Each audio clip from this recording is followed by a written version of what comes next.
Hello everyone, good morning dear students. आज इस video में हम लोग रामदरस मिश्र की एक बहुत ही शिक्षाप्रद, अंतरात्मा को झकझोर देने वाली कहानी सर्पदंश, इसको जानेंगे। सबसे पहले जान लेते हैं पात्र परिचय।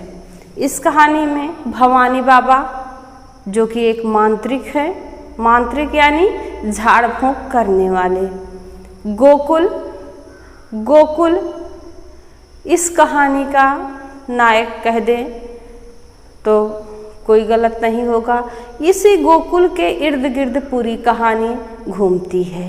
यह हरिजन जाति का एक गरीब किसान है, हलवाहा है। प्रधान गोकुल के एरिया के प्रधान हैं, ऊंची जाति से बिलोंग करते हैं। और अन्य पात्रों में हैं गोकुल की पत्नी, गोकुल के बच्चे, प्रधान का बेटा और उसके गुंडे। कहानी है गोकुल नाम का एक गरीब हलवाहा था, जो प्रधान के यहाँ हलवाही करता था। हलवाही के एवज में ही प्रधान ने उसको थोड़ा सा खेत दे दिया था, और वह खेत उपजाऊ नहीं, ऊसर थी, बंजर थी, यानी वहाँ कुछ होता नहीं था। अब यह गोकुल अपने परिश्रम से, अपने मेहनत से उस बंजर भूमि को उपजाऊ बना दिया। बहुत परिश्रम किया और खेत में फसल लहलहाने लगी।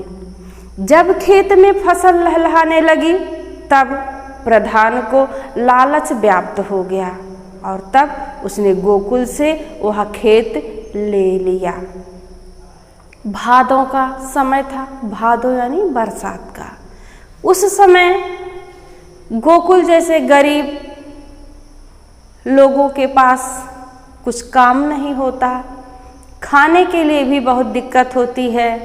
घर भी घास फूस झोपड़पट्टी था, वो भी यहाँ वहाँ से चूती थी। 3 दिन हो गया था गोकुल और गोकुल का परिवार खाना नहीं खाया था। कुछ था ही नहीं तो खाता क्या। उसकी अंतरात्मा, गोकुल की अंतरात्मा उसे परेशान कर रही थी, झकझोर कर रही थी, व्यथित कर रही थी। वह सोचा, यह जो फसल लहलहा रही है, मक्के की फसल लहलहा रही है, वह तो मेरे ही परिश्रम की बदौलत से है। ये मेरा परिश्रम है, मेरे परिश्रम से ये उपजा है, इसलिए इस पर मेरा अधिकार है। वैसे भी प्रधान ने मुझको यह खेत दिया था, लेकिन आज उसने लालच से ले लिया है, फिर भी मेरा हक बनता है। यह सोचकर वह बरसात में, जबकि घर से निकलना दोपहर होता है, आधी रात को मक्के के खेत में जाता है। यह सोचकर जाता है कि कुछ बालियां आज मैं तोड़ कर लाऊंगा और मेरा परिवार खाना खाएगा। लेकिन ईश्वर को शायद कुछ और ही मंजूर था। जब वह मक्के की बालियां तोड़ रहा था, उसी समय सांप उसको डस लेता है।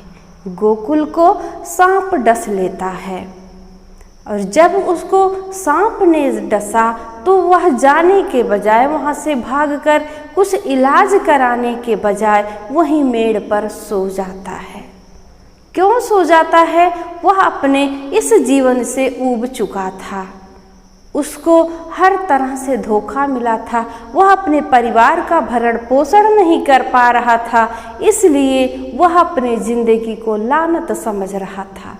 आज जब सांप ने डस लिया तो उसको बड़ा सुकून हुआ कि चलो, इस नारकीय जीवन का अंत हुआ। संयोग की बात है, जब गोकुल मेड़ पर लेट गया अचेत सी अवस्था में, उसी समय उसके गांव का एक व्यक्ति दिखाई देता है। वह गोकुल को देखते ही पूछता, अरे गोकुल, तुम यहाँ कैसे, क्यों? गोकुल कहता है कि सांप। अरे गोकुल, तुमको सांप ने काटा है? उसने कहा हाँ। अब बेचारा उसको पकड़कर हाथ से सहारा देकर ले जाता है, वहीं ले जाता है भवानी बाबा के पास। क्योंकि इस समय भी उस एरिया में, उस क्षेत्र में ना तो कोई अस्पताल था, ना ही कोई डॉक्टर, यही भवानी बाबा ही सब कुछ थे। भवानी बाबा मंत्र झाड़ना शुरू करते हैं। धीरे धीरे ढेर सारी भीड़ इकट्ठा हो जाती है, ढेर सारे लोग इकट्ठा हो जाते हैं और उस भीड़ में निम्न जाति के साथ ऊंची जाति के भी कुछ लोग थे और वे टीका टिप्पणी कर रहे थे। वो गोकुल के ऊपर ही टीका टिप्पणी कर रहे थे, कमेंट कर रहे थे, अरे ये गोकुला तो जन्म का चोर है, क्यों गया था प्रधान के खेत में रात में। अच्छा हुआ जब भवानी बाबा से नहीं रहा गया तो वो डांट कर झल्ला कर सबको चुप कर देते हैं।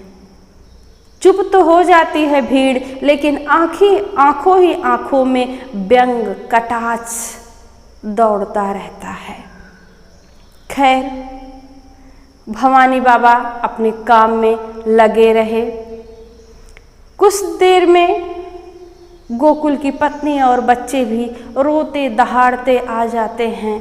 भवानी बाबा उनको भी डांट कर एक किनारे बैठा देते हैं।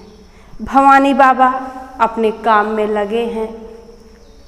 दूर भीड़ में कहीं एक दिया टिमटिमा रहा था। हवा के झोंके से दिया इधर उधर होता, बुझने को करता, लेकिन संभल जाता। धीरे धीरे भवानी बाबा की उम्मीद भी कम होती जा रही थी, निराश होते जा रहे थे। अचानक से गोकुल का बेटा दौड़ के गोकुल से लिपट जाता है। अरे बपई, तुमको का हो गया? गोकुल जो कि मरणासन अवस्था में पहुंचा था, बच्चे का करुण क्रंदन देखकर अपना सिर झटकता है। ऐसा लगता है वह कुछ पहचानने की कोशिश कर रहा है, अपने आप से लड़ने लगा, अपने आप से, यानी उसके अंदर जीने की जिजीविसा जाग उठी, जीने की लालसा जाग उठी। अभी तक वो हार गया था, वह कुछ प्रयास ही नहीं कर रहा था, तो भवानी बाबा का मंत्र भी निष्फल लग रहा था। अब जब वह अंदर से जंग जीतने का इरादा बना लिया, जीने का मन बना लिया, तो भवानी बाबा का मंत्र भी काम करने लगा। धीरे धीरे गोकुल होश में आ जाता है और जब होश में आ जाता है अपने परिवार से चिपट के रोता है। भवानी बाबा कहते हैं, ले जाओ इसको, नहलाओ धुलाओ। अपने परिवार से जब मिलता है चिपक के रोता है। बार बार उसके मन में यही आता है, मैंने मरने के लिए क्यों सोचा? अगर मैं मर जाता तो मेरे परिवार का क्या होता? अब मैं नहीं हारूंगा, अब मैं नहीं भागूंगा, मैं लड़ूंगा और अपना अधिकार लूंगा। यही सोच के उसने अपने पत्नी से कहा और बच्चों से कहा, तुम लोग जाओ, सो जाओ, मैं भी थोड़ी देर सो जाता हूँ। मैं रात भर का जगा हूँ, कुछ देर सोना चाहता हूँ। जैसे ही उसकी आंख झपकी थी तभी प्रधान का लड़का दो और चंगू मंगू के साथ आता है, यानी गुंडों के साथ आता है और कहता है, हे गोकुला, गोकुला, तुमको पिताजी बुला रहे हैं। गोकुल कहता है, थोड़ी देर सो लेने दो, पूरी रात का जगा हूँ, थोड़ी देर सो लेने दो। कौन सी आफत आ गई है अभी इसी समय? अभी थोड़ी देर में आऊँगा। दोनों कहते हैं, नहीं, तुमको इसी समय चलना होगा। और बात क्या है, आफत कौन सी आई है, ये तो तुमको वहाँ चलने के बाद ही पता चलेगा। गोकुल समझ जाता है मामला क्या है, उसका मन कांप जाता है। क्यों कांप जाता है? वह डर जाता है, उसको पता है कि बात क्या है। हमसे प्रधान किस सिलसिले में बात करेगा, क्या करेगा। लेकिन फिर भी कहता है अब डरने से काम नहीं चलेगा, अब जिंदगी डर कर नहीं जी जा सकती, आज ही मैं अब हला भला कर लूँगा। वह जाता है और प्रधान से कहा सुनी होती है। जब प्रधान कहता है तू चोर है, तू चोरी करने मेरे खेत में क्यों गया था, तो यह भी गुस्से में आ जाता है।